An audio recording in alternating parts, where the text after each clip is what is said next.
মেলাতে গিয়ে কত জিনিস কিনেছে দেখো।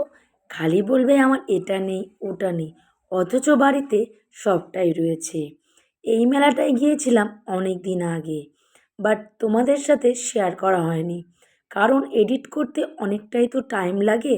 তো কাজ করি, তার জন্য তোমাদের সাথে শেয়ার করতে পারিনি। তাই আজকে ভাবলাম একটু টাইম পেয়েছি, তোমাদের সাথে শেয়ার করি। এবছর শীতকালে মেলা শুরু হয়েছে, শুধু ভূতের মেলা। যেখানেই যাচ্ছি শুধু ভূত দেখতে পাচ্ছি।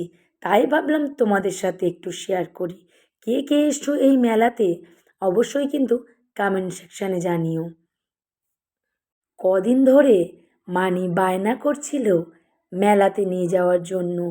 আমি ঠিকঠাক টাইম পাইনি, তাই মেলাতে নিয়ে যেতে পারিনি। ফাইনালি একটু টাইম করে নিয়ে মা আর মেয়েকে নিয়ে গিয়েছিলাম মেলাতে, ভূতের মেলা দেখতে। এত বাজে আওয়াজ না, সত্যি ভাববে যে তোমার পাশেই ভূত দাঁড়িয়ে আছে। বাচ্চা কাচ্চা দেখলে তো খুবই ভয় পাবে। মাঝে মাঝে আমাদেরই যেন কেমন লাগছিল সাউন্ডগুলো শুনে। সত্যি সত্যি ভূত এমনটাই মনে হবে, যেন তোমার পাশেই দাঁড়িয়ে আছে। মেলা ঘুরে যা বুঝতে পারলাম, এটা ছিল ভূতের বিয়ে। একদিক দিয়ে ভূত আসছে, একদিক দিয়ে শাশুড়ি মা মিষ্টি খাওয়াচ্ছে, আর একদিকে বিয়ের সব সরঞ্জাম আছে। আবার একদিকে আছে ফুচকা খাওয়াচ্ছে, আবার একদিকে আছে পকোড়া খাওয়াচ্ছে। এদিকটাতে দেখো রান্না বান্না চলছিল ওদিকটাতে, আর এদিকটাতে ক্যাটারিংয়ের লোক দাঁড়িয়ে আছে। আর লাস্ট পোর্শনে ছিল খাওয়া দাওয়ার পার্ট। এটা হচ্ছে শেষ পর্ব। সব মিলিয়ে আমার মেলাটা তো বেশ লাগলো। তোমাদের কেমন লাগলো অবশ্যই কিন্তু একটু কমেন্ট করে জানিও। তারপরে চলে এসেছিলাম স্টেশনারি দোকানে। ওর নাকি ক্লিপ নেই, গার্ডার নেই বলে তো বায়না করতে শুরু করেছে। তার জন্য ওকে কিছু কিনে দিয়েছি। আর তারপরে চলে এসেছিলাম একটু স্টেজের কাছে, নাচ হচ্ছিল বলে দেখতে। নাচটা বেশ ভালো লাগলো। তারপরে ওখান থেকে নাচ দেখে চলে এলাম আবারও দোকানে, কারণ আমার মার নাকি চিরুনি নেই, আয়না নেই।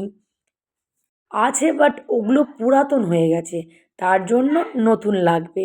দেখো এদের এখনও কেনাকাটা শেষ হয় না, কেনাকাটা করেই যাচ্ছে। আর আমি শুধু ওদের অপেক্ষাই করছি। ওরা দুজনে কিনেই যাচ্ছে আর আমি ননস্টপ ওদের পাশে দাঁড়িয়ে আছি। তারপর এত খিদে পেয়েছিল, চলে এসেছিলাম ঘুগনির দোকানে। ওখান থেকে ঘুগনি খেয়ে আমি চলে এসেছিলাম ফুচকার দোকানে। মেয়ে আর মা ফুচকা খায় না, তাই আমি একাই খেয়েছি। ফাইনালি বাড়ি চলে এসেছি, আর কি কি মেলা থেকে জিনিস কিনেছে তোমাদের সাথে শেয়ার করছি দেখো। এদিকে বায়না করছিল শুধুমাত্র মেলা দেখে বাড়ি চলে আসবো মা, কিছুই কিনবো না। আর মেলাতে গিয়ে শুরু করেছে আমার এটা নেই মা, ওটা নেই মা করে করে কত জিনিস কিনেছে তোমরাই দেখো। আর না দিলে চুপচাপ মুখ ভার করে দাঁড়িয়ে আছে। সবই জিনিস ওর আছে, তবু বলবে আমার কিছু নেই। এই দেখো মাথার কাঁটা, অথচ আমার ঘরে মাথার কাঁটা রয়েছে। নখ নিয়েছে দেখো 3 প্যাকেট, কি দরকার এগুলো নেওয়ার। টিপের পাতা নিয়েছে 3 প্যাকেট, ছোটো কানের দুল কিনেছে, আবার বড় কানের রিং কিনেছে। মানে এগুলো না কিনলেই নয়, সমস্ত জিনিসটা কিন্তু বাড়িতেই আছে। তবুও দেখলে বলবে মা এটা ভেঙে গেছে, এটা কেন।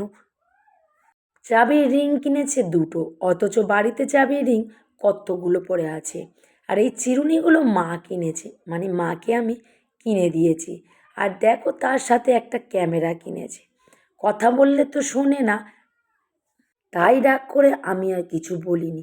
যা পেরেছে তাই কিনেছে। এই ক্যামেরাটা তোমরাই বলো বাচ্চারা ইউজ করে, ও তো এখন অনেক বড় হয়ে গেছে।